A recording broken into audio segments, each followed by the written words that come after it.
नमस्कार मित्रांनो, आता आपण आलेलो आहे फणस काढायला आणि हे फणसाचं झाड दिसते तुम्हाला. हे कापेघराचं हे झाड आहे.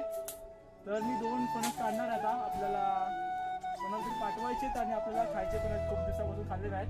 त्यामुळं चढतो आधी वरती